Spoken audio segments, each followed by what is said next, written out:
So what you can see on the screen here is a heuristic for thinking about reading comprehension. So a heuristic is just a way of representing an idea, perhaps a complex idea or phenomenon, in a way that it can be better understood, a kind of mental map or a visual representation like this diagram.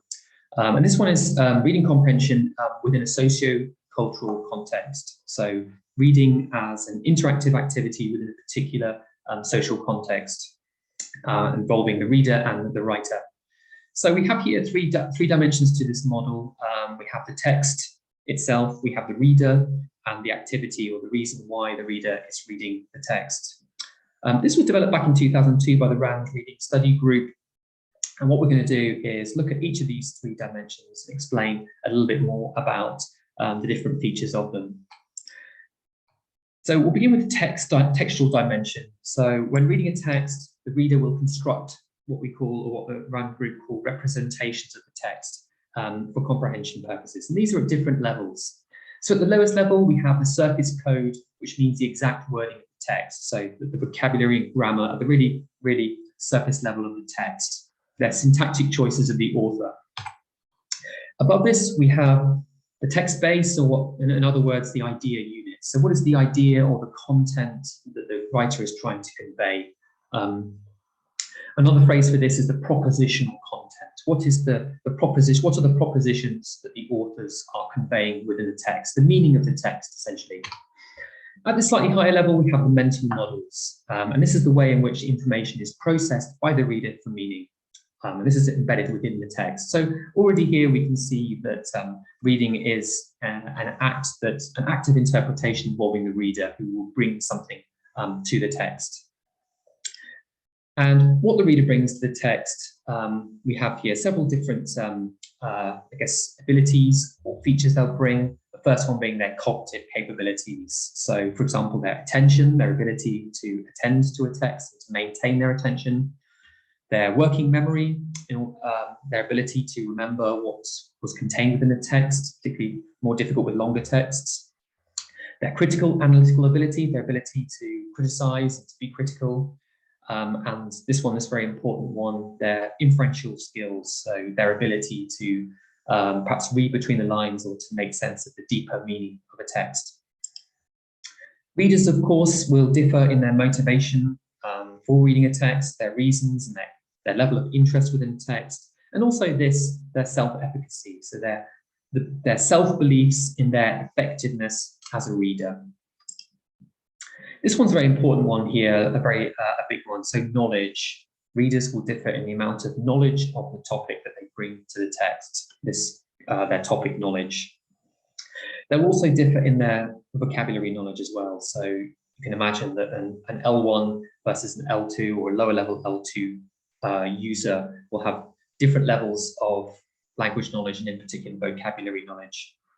We also have here discourse knowledge. And this might refer to, for example, knowledge of the ways in which texts are organized. So the more you read text, the more you understand about the particular organizational patterns of text.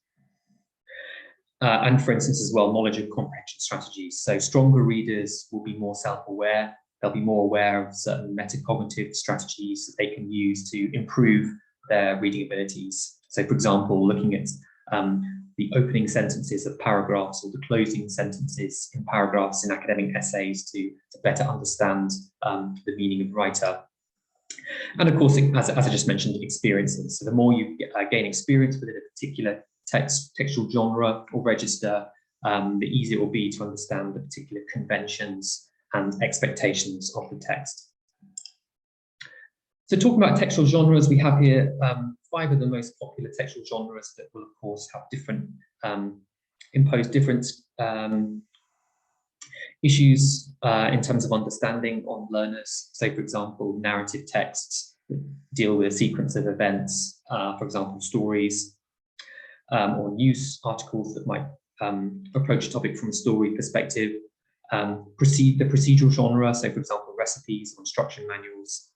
Expository genre, so explanations of something, for example, in the form of a student essay. The hortatory genre, encouraging somebody to do something, for example, an advice column in a magazine or newspaper, or a problem solution essay, and the descriptive genre, so describing the characteristics of something, for example, wildlife.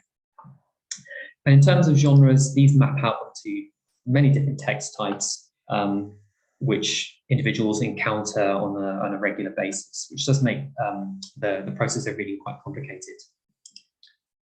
So finally, we're looking at the reading activity itself. So when we read a text, we usually read for one or more purposes. For example, in the English language teaching classroom, there's often more than one purpose why we're reading something. This might just be to explicitly try to develop our learners' reading skills. We, of course, draw on different operations to process the text. So reading as a skill is a complex one that features many different sub-skills, strategies as well, which readers will need to draw on, which will differ according to the purpose of the text, or the purpose of the reading and the genre of the text.